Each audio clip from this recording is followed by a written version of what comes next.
TV Desa Banyumas. TV Desa Banyumas mengabarkan kebaikan dan memberikan kebaikan untuk desa.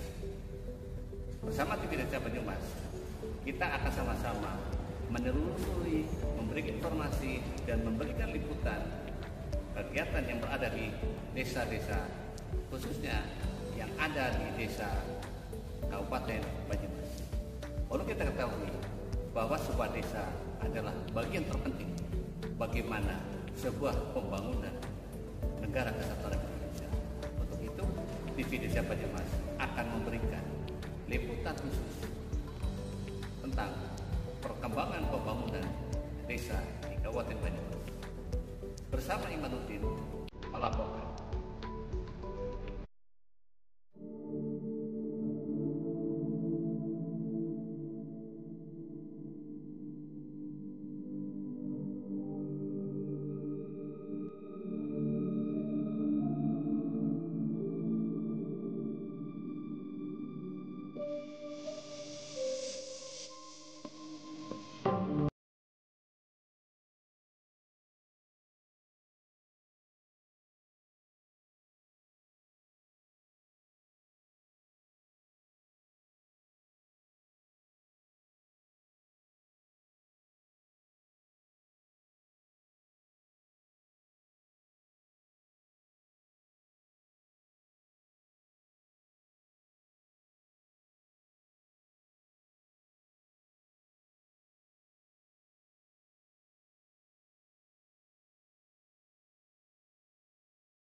Nantinya bisa diganti 7 digit adalah passwordnya saja, bisa ready dan bisa lagi.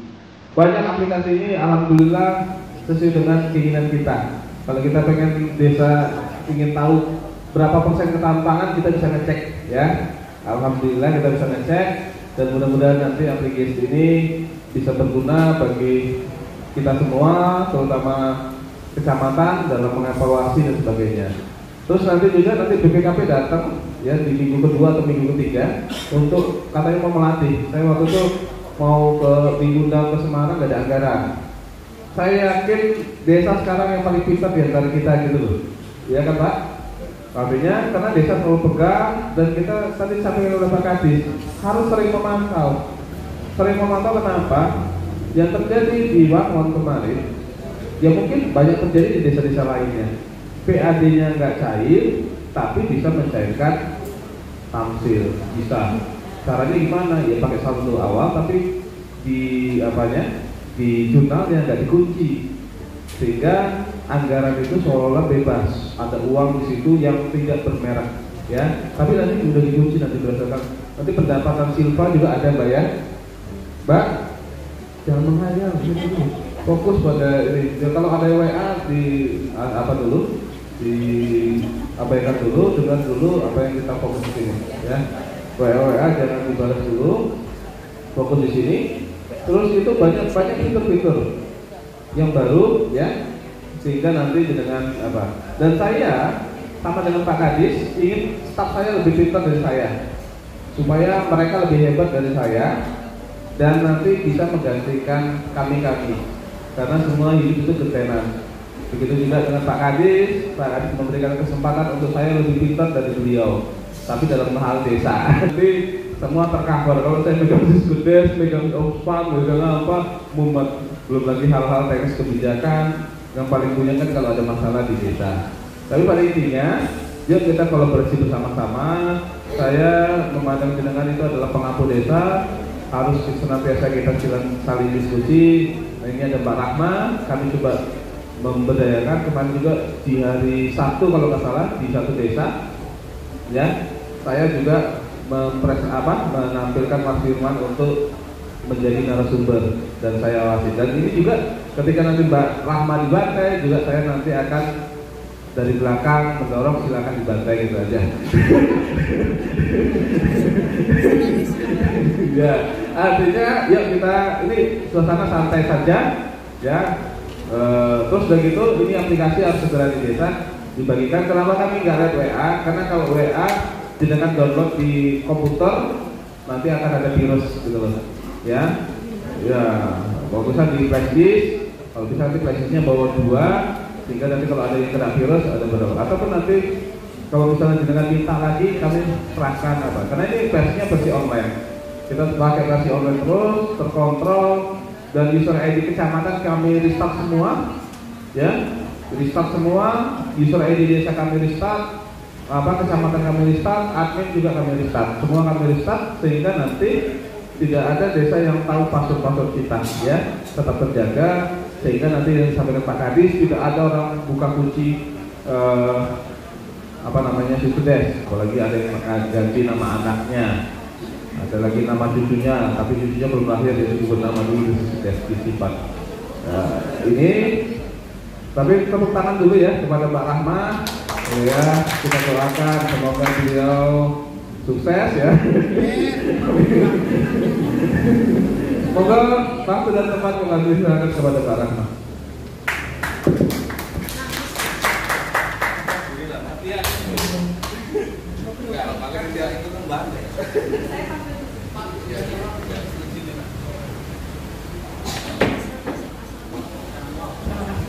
Assalamualaikum warahmatullahi wabarakatuh.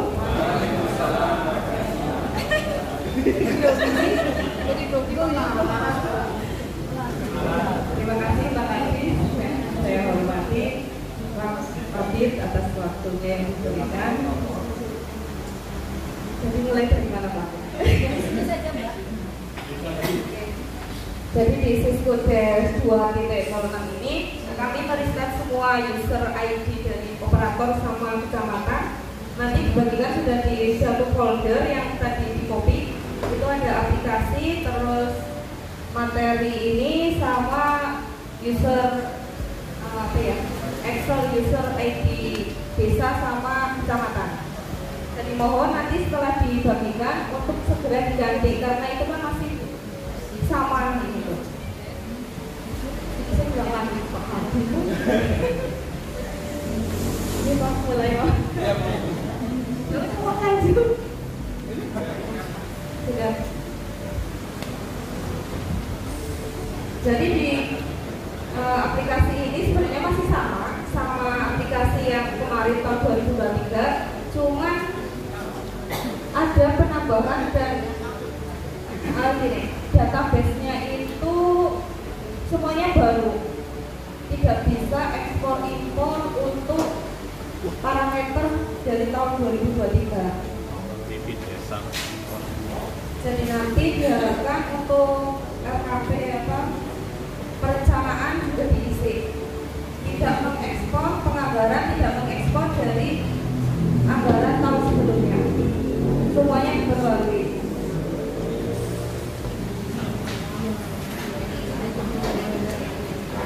Iya, dari SPJM, LKPD juga semuanya diisi.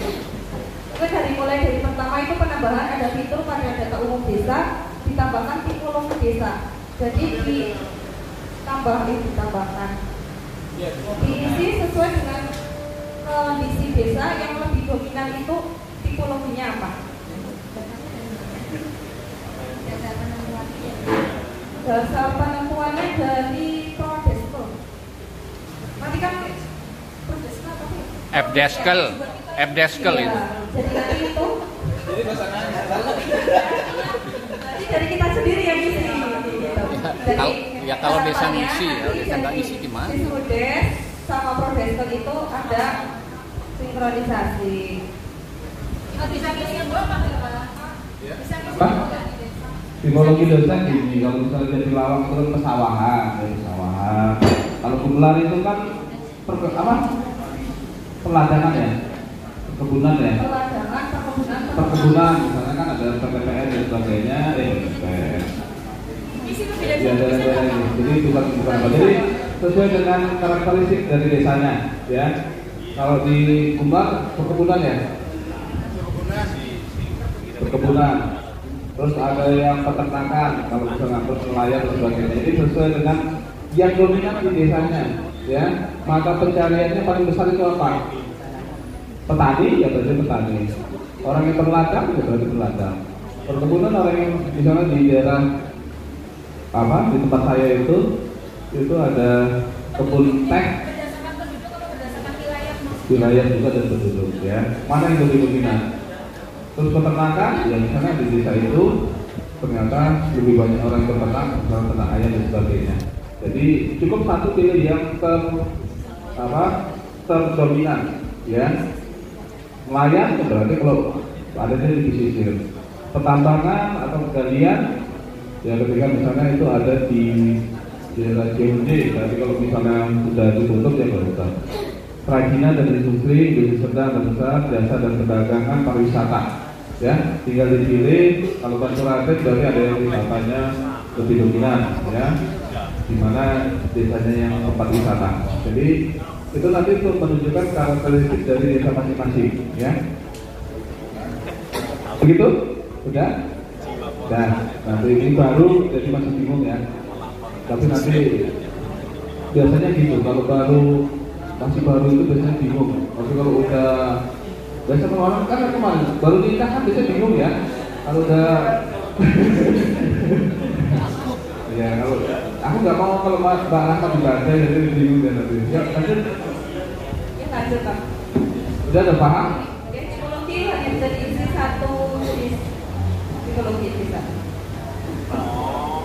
Kemudian ada perubahan di input data anggaran. Semua kegiatan harus diinput menjadi paket kegiatan karena nanti pengaruhnya ke teknik.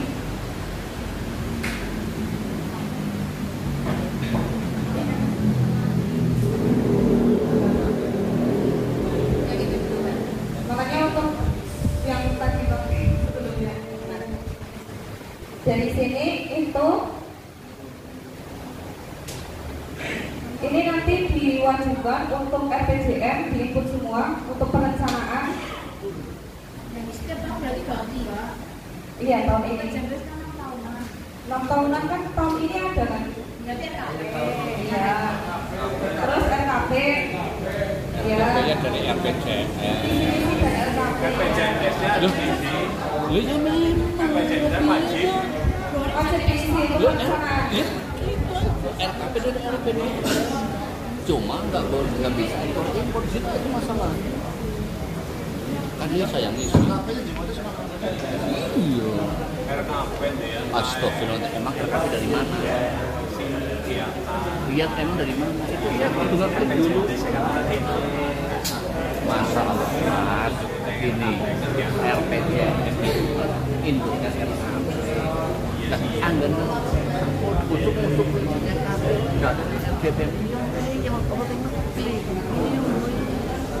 cuma kendala visi ya semoga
itu muncul. Jadi nanti kode outputnya langsung keluar.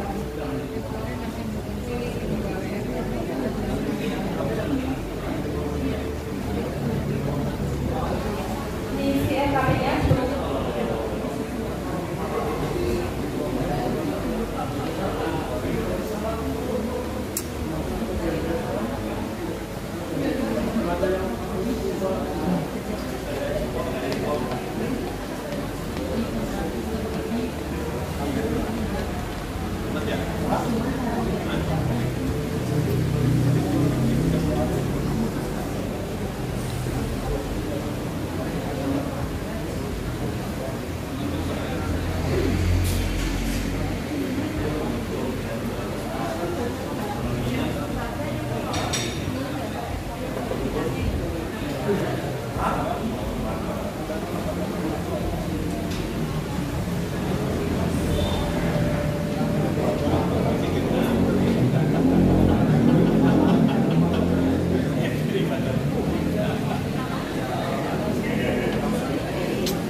jadi pada intinya untuk RPJMDes, RKP itu wajib diisi.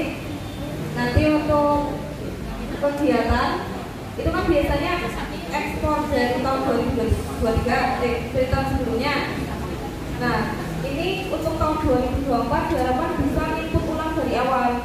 Soalnya kemarin pas kita input parameter itu banyak yang berubah. Takutnya nanti pas kita diimpor itu ada yang nggak masuk kayak gitu.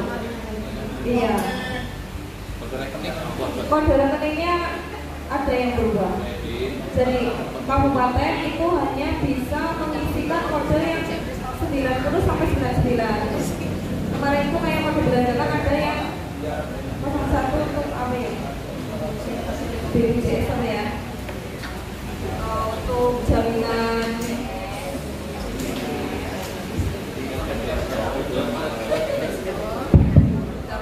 Oke, Mbak Rahmanya bingung, saudara-saudara. Tadi kita kan udah lihat tadi ya, kenapa dia bingung? Ini kan ini RKPDes baru nama. Jadi sebelum paket kegiatan itu dibuat, maka kita harus masuk ke data perencanaan. Kalau data umumnya oke lah ya, nggak usah dibuka ya. Nanti di sini. Ini biasanya udah tadi desa mana Mbak? Kalau Kamal ya? Udah baru Kamal ya. Jadi RPJM-nya sudah di input. Tadi yang disampaikan Mbak Rahma, dengan pembangunan pendidikan, RPJMDes-nya harus sudah masuk. Kalau nggak dimasukkan, nanti nggak muncul di paket. Ya. Betul. Paham? Paham. Coba. Yang input bisa. Link.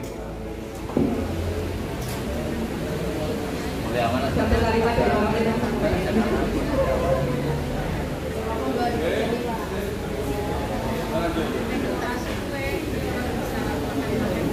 Andi di desa di sini. Orang penyetan apa ini? Oke, lanjutkan.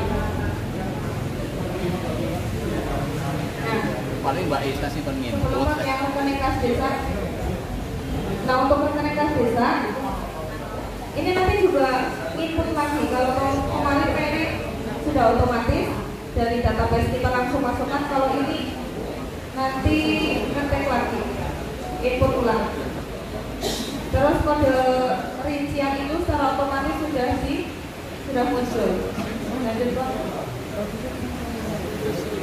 Terus ada penambahan di fitur menu penerimaan desa. Jadi Silpa kalau Silpa tahun sebelumnya kalau di 2023 itu masuknya kan di dalam penyesuaian.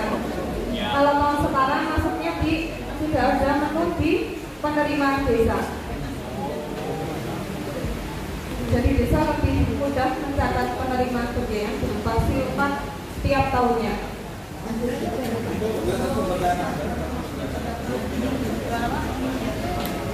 Sudah masuknya di jurnal kalau yang tahun lalu. Ini penerimaan desa. Itu kan langsung SPP kesal ya. Terus dari situ ada ADD, DDS. Kami harapkan tidak ada lagi apa ya yang tadi disampaikan bahwa ada desa yang membuat SPP tamsil tapi belum masuk PAD-nya. Kalau di sini kan udah terkunci ya otomatis nanti jadi kan lebih enak kontrolnya. Kalau kemarin kita kontrolnya di saldo awal, saldo awal jumlah penyesuaian. Kalau jumlah penyesuaiannya tidak dikerjakan, maka nanti dia anggarannya bulat tapi tidak bermerek. Kalau sekarang udah bermerek, ADD-nya berapa, DDS-nya berapa. Kalau dia melebihi dari ADD berarti nanti tidak bisa ke SPPK, begitu ya? Berarti nggak masuk jurnal ya Pak? Nggak masuk jurnal lagi. Lebih gampang nanti kontrolnya ya. Lebih gampang ini kan? Lebih gampang ini. Iya. Mbak Tina senang banget kayaknya. Lebih gampang ini. Oke, lanjut Mbak. Rincian sumber daya juga ada. Ya, Mas Dina udah bahagia. Oke, mau lagi. Terus ada penambahan di jurnal umum itu di rincian sumber dana. Jadi kalau dulu kan masih tidak muncul ya sumber dananya. Mungkin kecil di sini. Bisa dibacakan. Kalau dulu kan cuma kode rekening rincian, terus uraian. Kalau sekarang kode rincian di sebelahnya ada sumber dananya. Ya, itu kan di atas tuh rincian jurnal, kode rincian, nomor, terus ADD.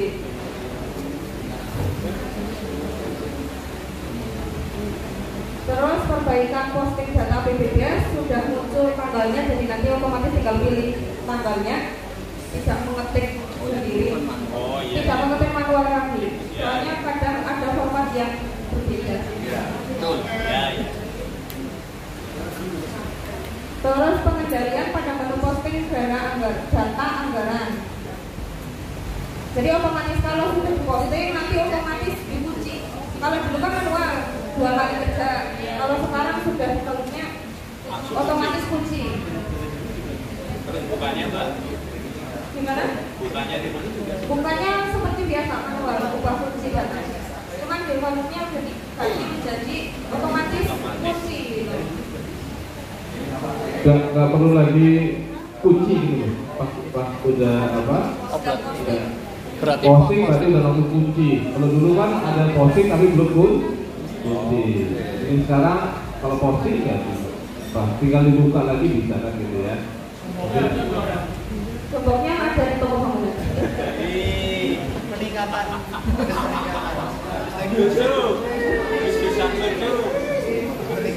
Terus ada perubahan pada tools kunci data transaksi. Jadi nanti kalau pada kecamatan hanya dipilih kode kecamatan tanpa memilih kode desa, nanti otomatis akan mengunci seluruh desa di kecamatan tersebut.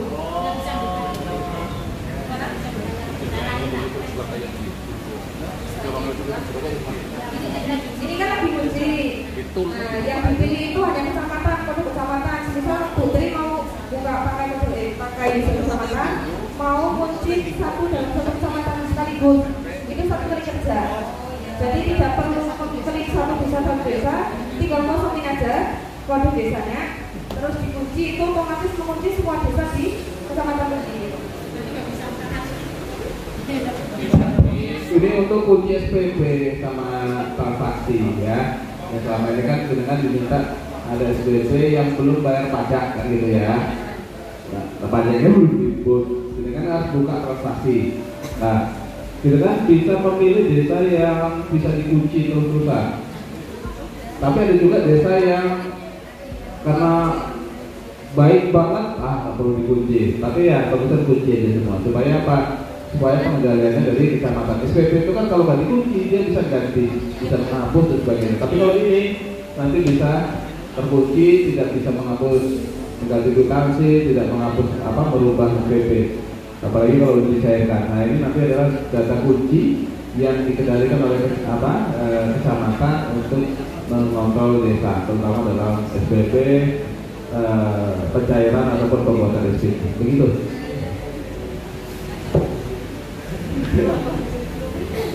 Nah ini masuk ke SPP. Jadi sekarang ada penambahan fitur pada menu SPP itu ada status draft sama final. Jadi ini untuk mengakomodir besok untuk CMS transaksi non tunai. Jadi kalau masih draft itu masih bisa diubah, tapi kalau sudah final itu bisa langsung transaksi ke pencairan. Bedanya kalau draft masih bisa diubah, kalau final sudah tidak bisa diubah. Dan ya nanti ngelink sama Cisco Basic dari data ya.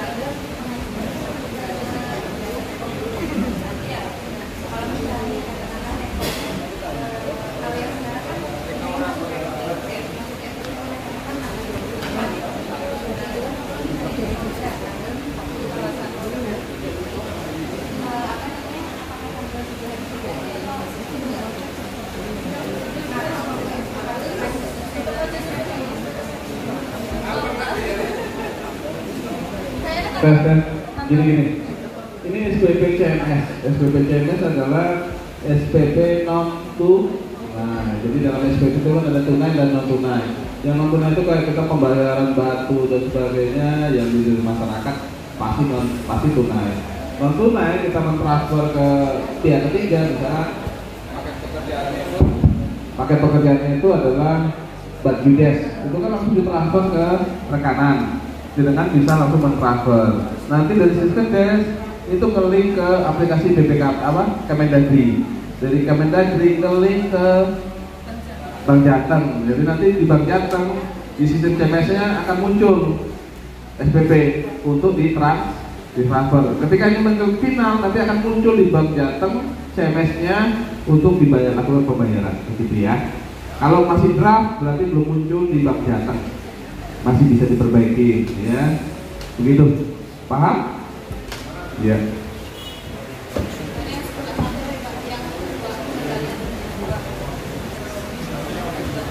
Hah?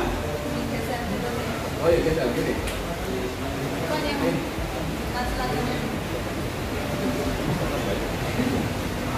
Nah ini loh maksudnya Pak Kabit Bangsa. Kalau yang sudah final, sudah keluar bukti pengeluaran terus tidak bisa diedit lagi, sudah tidak bisa diubah.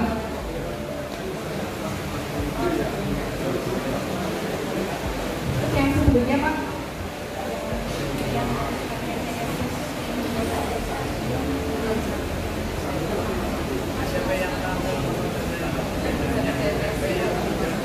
terus untuk pengendalian SPP tampil di menu pencairan SPP hanya SPP yang sudah difinalkan. Kalau yang masih draft itu belum muncul di pencarian SPP. Gimana? Karena ada dua pilihan, draft sama final. Jenengan klik kalau udah final, klik finalnya, simpan.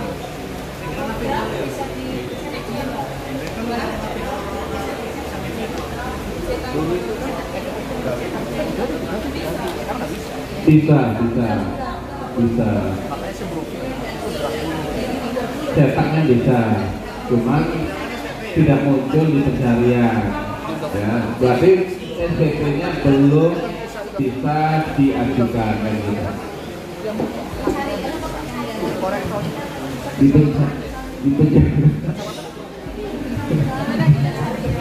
Di pencairan.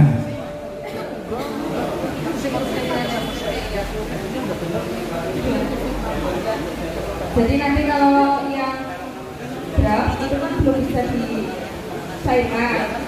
Nah nanti kalau sudah pakai CMS itu begitu sudah dilinkkan dengan Cisco Basic terus sudah dicairkan pakai CMS, nanti otomatis merubah sendiri menjadi final.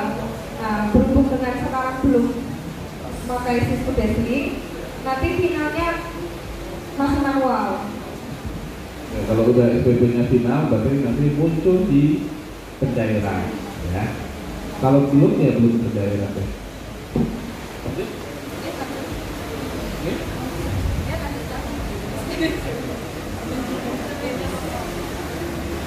Nah, terus penambahan fitur di menu penyetoran pajak. Jadi kalau dulu itu hanya ada nomor bukti, kode rincian, nama rincian, sekarang sudah ada uraian transaksinya. Jadi nanti bisa menandai mana transaksi untuk kegiatan apa ini, potongannya.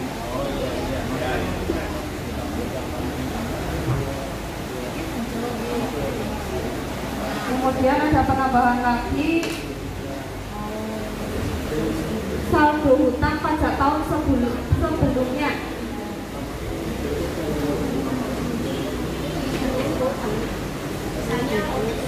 Misalnya kalau pajak tahun sebelumnya dibayar di bulan Januari 2024 ya ini untuk masuknya seperti ini. Misal kegiatan di bulan Desember, kan belum sempat bayar pajak, pajaknya dibayarkan di bulan Januari, sudah masuk penambahan berikutnya. Itu dimasukkan dulu di saldo awal. Yang penting masuk dulu di saldo awal, terus dibayarkan di saldo hutang pajak, dibayarkan di sini di tahun 2024. Nanti munculnya di saldo hutang pajak tahun lalu. Yang penting pembayarannya jangan di double, di tahun 2023 dilaporkan, di tahun 2024 dilaporkan. Ini salah satu. Kan nanti kalau tahun 2023 kan Maret baru dibuat. Mbak Rama, itu berarti nanti itu kan jenis pajak ya. Berarti pada itu nanti yang dimasukkan itu ya kode rekening biasanya PPN, PPH gitu ya. Jadi ngelola satu masukkan situ ya. Kalau memang ada kegiatan yang terkena PPN, misalnya itu berarti masuknya ke situ ya. Iya. Oke. Kalau di sini kan rincian, tapi kalau di saldo awal itu masih gelondong. Iya, satu. betul keseluruhan. Ya, keseluruhan nanti di sini baru dirinci. Berapa sih itu?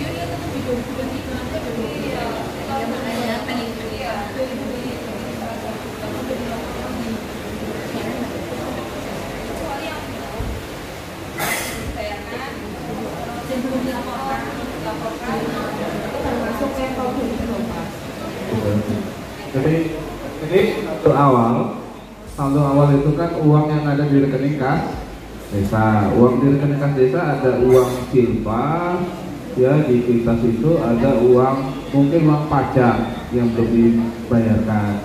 Di sini memungkinkan desa untuk bayar pajak. Jadi kalau dimasukkan dalam saldo awal, maka nanti di data penyetoran pajak dia muncul. Jadi kan kemarin kan kita belum bisa ya. Nah sekarang boleh, tapi jangan diajarkan juga ya. Nanti gak bayar pajak kan. Lah nanti lah ya, tahun depan aja. Yang ini kondisi darurat ya Mas Sulis ya. Tapi ini gak usah difokuskan, diajarkan ke desa ya. Pokoknya untuk pengetahuan kita aja. Kalau nanti jenengan merasa bahwa ini nggak perlu muncul ya nggak usah ya, nggak usah. Pilih-pilih yang baik. Buat nanti desa jadi nggak mau bayar pajak ya. Tapi kalau ada desa yang ini, jangan ajarkan ini ya. Utangnya belum dibayar, pajaknya di akhir tahun, budget. Kan nanti budget ini ada pembangunan, belum sempat bayar pajak, masuk ini. Jadi nanti ya di saldo awal, sehingga nanti ketika ada pemeriksaan ditandai bahwa pajak di tahun bayar tahun 2024 sudah Jadi di copy masukkan ke SPJ 2023 juga di transaksi 2024. Jadi nanti linknya gini. 2023 kan udah SPJ nih. 2024 belum bayar pajak. Berarti nanti 2024 ada transaksinya, 2023 nanti juga terakomodir. Artinya kan yang diperiksa itu ini 2023 kok belum bayar pajak? Oh, jadi bayar pajak 2024, tadi di kopi 2. Kopi 1 itu 2023 supaya tahu bahwa 2024 itu dibayarkan, gitu ya. Berarti urayan pembayaran pajaknya diinfo. Ya pasti. Kan itu ada itu pembayaran apa itu namanya? Diperbesar ya. Penyetoran utang pajak PPN tahun sebelumnya. Ini dia nih. Mana ya? Nggak bisa diperbesar ya? Pak Bambang, berarti yang untuk itu PPN itu berarti diklik 2 kali keluarin Iya, iya. Indonesia-nya aja ya? Iya, iya. Oke. Sip, mantap. Aduh.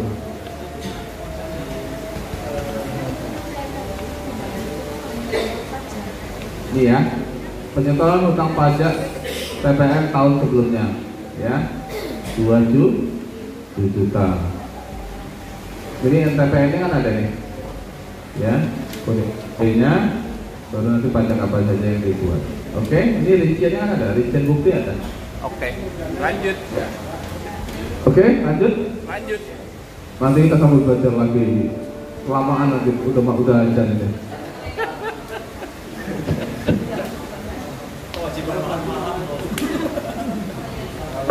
Kalau Mas Imanuddin senang lama-lama dia. Oke, lanjut. Ayo lanjut, Pak Rahmat. Lanjut Bang. Pengendalian pada menu penyetoran pajak. Jadi kalau saldo itunya kasnya 0, itu tidak bisa untuk membayar pajak. Ada pengendalian di sini. Oh iya iya. Ketersediaan uang. Tersediaan uang di Ya. kasnya itu. Ya, di situ. Kalau 0 bayar 125.000 itu ada notif tidak bisa. Kalau yang kemarin kan lolos, masih Kalau lolos. kemarin kan masih lolos. Iya, betul. Kalau sekarang sudah ada pengendaliannya. Oke. Lanjut, Bang. Sip. Terus ada perubahan default pada pemotongan pajak di SPP. Jadi kalau dulu itu tunai, kalau sekarang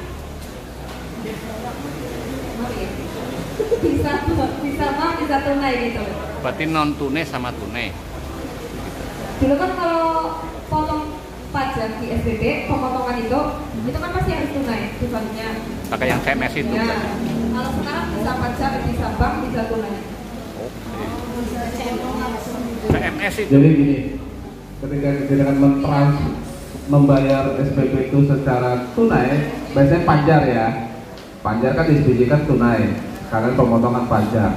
Biasanya kalau dengan potong tunai, ya pajak otomatis kan tertransfer ke bank kan gitu ya, tidak ke tunai. Nah ini langsung bisa tunai ke bank. Jadi nanti tunainya itu nanti bisa nyetor tunai lewat pembayaran pajak. Misalnya panjar kan pasti bayar pajak nih. Jadi kalau dengan potong pajak dari transaksi SPJ panjar, otomatis kan saldo yang yang sekarang ini itu kan masuk ke bank, ya. Sementara sekarang ketika potongan pajak itu tunailah dia. Tapi kalau bank misalnya dengan bayar pajak untuk SPP pihak ketiga dengan CMS, maka nanti itu pajaknya pasti bank. Kalau dengan bayar lewat bank CMS. Tapi kalau non CMS otomatis tunai, ya. Nanti pajak itu tercatat di tunai, bukan di bank lagi. Jadi pemilihan itu tergantung dari SPP yang jenengan lakukan, SPP tunai atau SPP bank. Paham ya? SPP itu kan ada 2, ya, ada bank, ada tunai. Pencairannya, ya. Oke.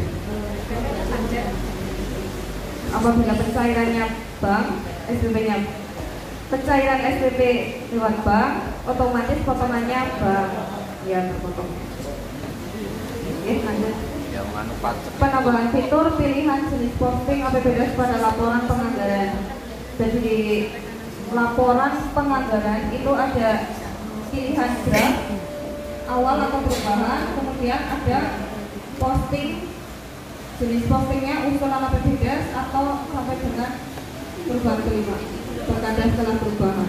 Kalau dulu kan hanya ada anggaran perubahan yang menunjukkan laporan awal APBD induk sama APBD perubahan terbaru namanya. Nah kalau sekarang bisa begini gitu. Ya. Ada masalah? Pak Bambang, saya tanya yang itu yang draft itu. Ya ini kok ada draft nanti apa namanya Pak itu belum jadi atau gimana itu? Bukan, itu kan draft itu adalah kita menyusun draftnya itu di awalan atau di perubahan gitu. Laporannya itu draft itu di perubahan atau di awal. Nanti kalau awal berarti APBDes, di perubahan adalah perdes perubahan APBDes gitu. Jadi ada pembedanya ya. Kalau dulu kan harus masuk PAK dulu, jenengan kan nggak bisa ngecek yang awal. Kalau sekarang bisa ngecek yang awal. Kalau dulu jenengan udah berubah, jenengan bisa nyetak yang awal nggak? Nggak bisa kan? Sekarang sudah bisa, ya, gitu ya. Sama-sama belajar. Kita buktikan aja nanti. Orang belum di jalan, kita belum latihan. Latihannya kapan ya?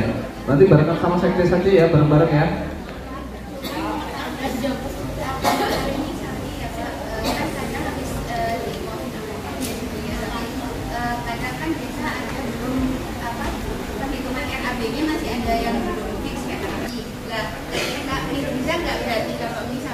Desa itu merubah rincian RAB-nya kayak gitu. Nah, kalau misalnya bisa, apakah dipostingnya di APBDes awal ataukah menggunakan perkayaan perubahan? Ya. Jadi gini Mbak. Jadi ketika dengan usulan APBDes awal perkayaan itu kan tergantung dari nanti dengan tahapannya, ya. Jadi kalau masih draft, dengan belum posting di kecamatan, ya ini masih bisa dirubah-rubah, ya. Sudah diposting nih, ya. Tapi ketika pada saat berjalannya waktu belum masuk ke masa perubahan, tapi rincian RAB berubah, Pak. Rincian RAB berubah.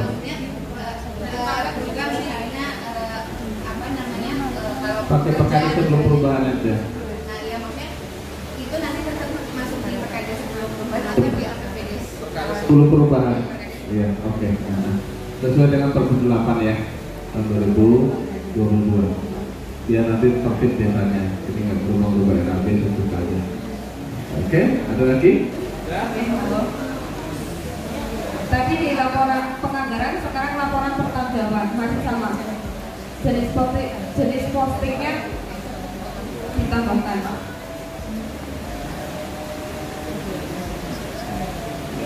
Sudah waktu. Oke,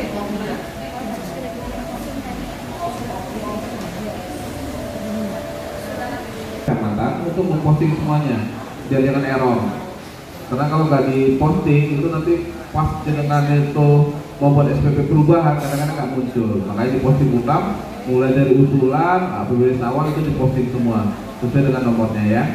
Oke. Mbak Rahmanya bingung kayaknya. Iya, Pak, sudah bingung. Lanjut, Pak.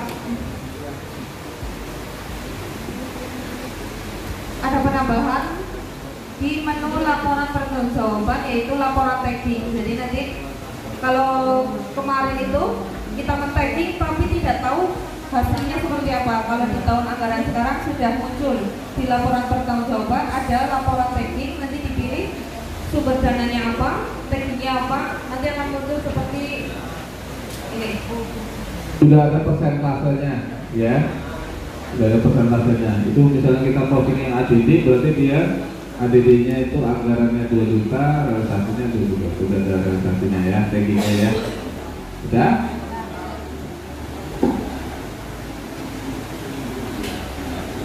Di tahun sekarang ada penambahan tagging menjadi 22 ditambah 1 lain-lain jadi 23. Kalau yang kemarin 14 masih bingung, sekarang 22. Makin bingung atau makin jelas? Nah, ini mungkin bisa disatukan di sini. Bagaimana Pak Menteri mau satu tagging satu kegiatan? Satu tagging satu kegiatan ya. Jadi jangan sampai double-double supaya nanti tidak campur-campur. Jadi kayak stunting aja. Pendataan masyarakat desa kayak data-data misalnya kemarin SIG ya, kemarin kan masuk ya, baru kalau SDGs juga masuk pendataan desa. Jadi dengan bisa itu pengembangan desa wisata kemarin kan masuk juga di taggingnya. Jadi nanti ke depan taggingnya ini satu sehingga nanti kita bisa memantau. Kalau nanti double nanti seolah-olah ada double anggaran ya. Satu anggaran satu tagging biar nanti laporannya gampang, kita juga mengkolaborasinya gampang. Nanti kalau 2 tagging nanti otomatis anggarannya 100 juta, 2 tagging berarti jadi 2 juta kan repot ya. Tapi memang di slide sebelumnya memang sudah di-setting hanya bisa 1 tagging ya? Iya. Bisa 2, tapi ya kita juga nanti kalau 2 laporannya repot ya. Satu aja lah, 1 tagging, 1 anggaran, 1 tagging ya. Sebenarnya bisa 2, misalnya stunting sama komisioner swing bisa, tapi janganlah. Pilih salah satu saja yang terdekat ya. Jangan dua-dua. Nanti kalau dua-dua nanti double sehingga nanti kegiatannya itu jadi tidak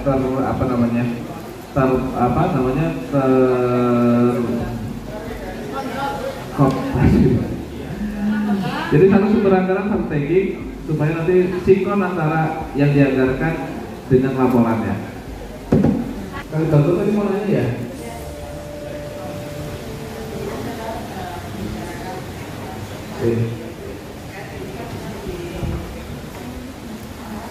Nanti saya informasikan ke Mas Firman supaya nanti masih ada anggaran untuk jenengan nanti tinggal di grup aja minta latihan apa nanti kita latih. Si Pades gampang banget. Terus untuk siskedes ini jujur saja jenengan itu di Kalibagor itu banyak yang bisa siskedes, terutama pendamping ada Mbak Iva, Mbak Apri, Mas Ilham juga bisa. Tinggal jenengan nanti kolaborasi belajar bareng.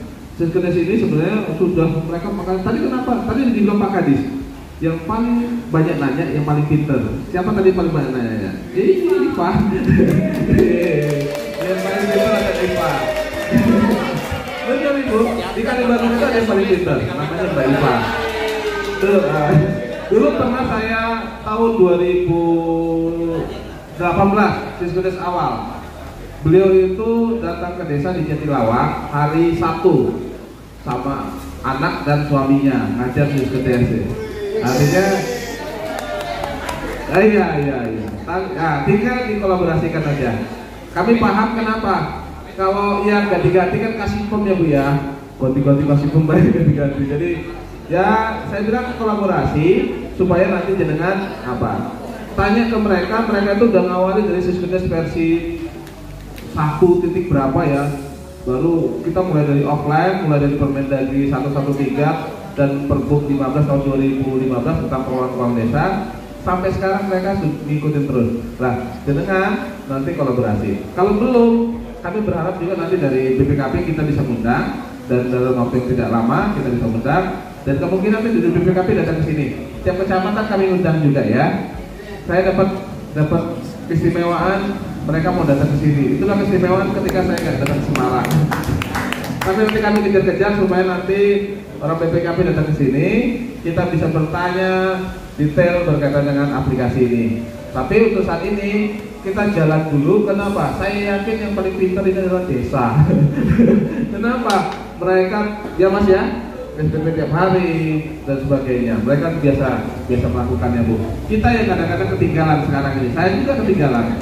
Dan nanti saya juga sama Pak Rahma, dia masih muda, nanti kita latih terus. Dan ini sudah agak lumayan Pak ya. Dan nanti untuk pot taggingnya ini 1 saja. Nanti untuk pelatihan Ibu si Pades tinggal di grup kasih pemerintahan desa. Ya. Assalamualaikum warahmatullahi wabarakatuh. Pak Bambang mau izin mau tanya ini di luar Siskedes. Desakan dari teman-teman ini. Jadi, kemarin saya itu didatangi teman-teman guru PAUD dan guru TK yang milik desa. Itu beberapa teman kami yang di sana itu ada yang sudah sertifikasi. Nah, yang jadi pertanyaan itu desa itu tidak bisa menganggarkan insentif dari dana desa yang untuk honorarium. Alasannya itu sudah ada sertifikasi dari pemerintah. Jadi kalau misalkan nanti dikeluarkan insentif honorarium dari dana desa itu double anggaran. Mohon penjelasan sejelas-jelasnya. Siap. Terima kasih Pak Irfan. Demikian, terima kasih. Assalamualaikum. Waalaikumsalam warahmatullahi wabarakatuh. Terima kasih. Kita rapat juga dengan Didik untuk memastikan ini itu tidak double. Silakan menganggarkan dari dana desa, silakan menerima dari sertifikasi. Sertifikasi dapat itu karena kualifikasi, ya. Karena kualifikasinya memenuhi sehingga dia dapat penghasilan tambahan. Itu kalau sertifikasi tamsil. Kalau di PNS itu ada gaji pokok, ada sertifikasi. Tidak semua guru di PNS itu dapat sertifikasi. Yang dapat sertifikasi adalah orang yang sudah memenuhi kualifikasi. Sekarang kalau dapat sertifikasi di PNS, apakah dia nggak boleh dapat gaji? Enggak kan? Dapat gaji, dapat sertifikasi. Begitu ya. Dana desa itu adalah untuk gaji guru PAUD. Sertifikasi adalah tamsil, ya tambahan. Jadi ya nggak apa-apa lah, orang makin sejahtera makin enak lah Pak ya buat ya. Artinya ketika orang makin sejahtera makin banyak uang, udah lah. Namanya kita manusia harus nggak boleh iri-irian. Bilang gurunya jangan iri, bilang gitu ya. Jangan iri, jangan dengki. Kalau orang makin banyak rezeki harus disyukuri orang. Ini kan teknik itu ada penandaan kegiatan, bukan untuk memetik loh. Jadi ada kegiatan yang tidak di tagging nomor 3 penanganan COVID karena COVID sudah lewat, itu nggak masalah. Jadi tagging nomor 3 tidak dipegang itu nggak masalah. Maksudnya karena sudah nggak ada penanganan COVID, sebaiknya diusul ke BPKP itu menjadi penanganan penyakit menular daripada nanti masuk 99 lain-lain gitu loh. Iya. Kita bisa pakai 99. Bisa juga. Baik, memang template dari sana. Iya. Template-nya. Jadi kalau template-nya ini se-Indonesia TI-nya sama.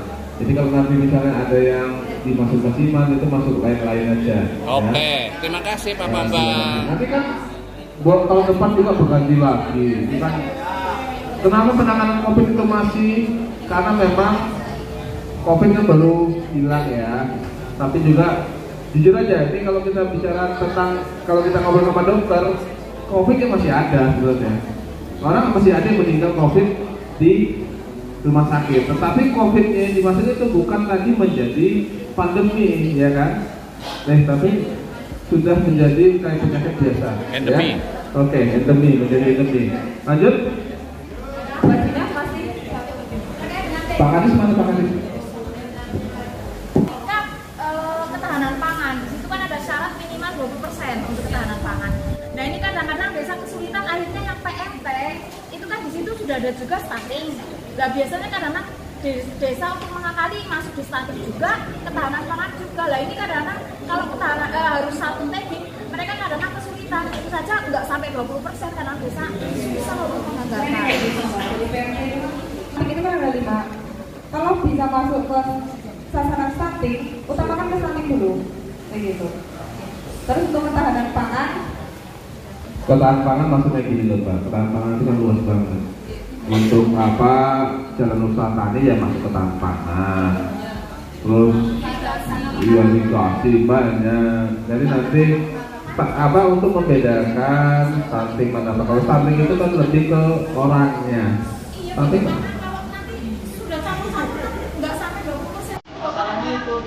iya, makannya 20%. Ya.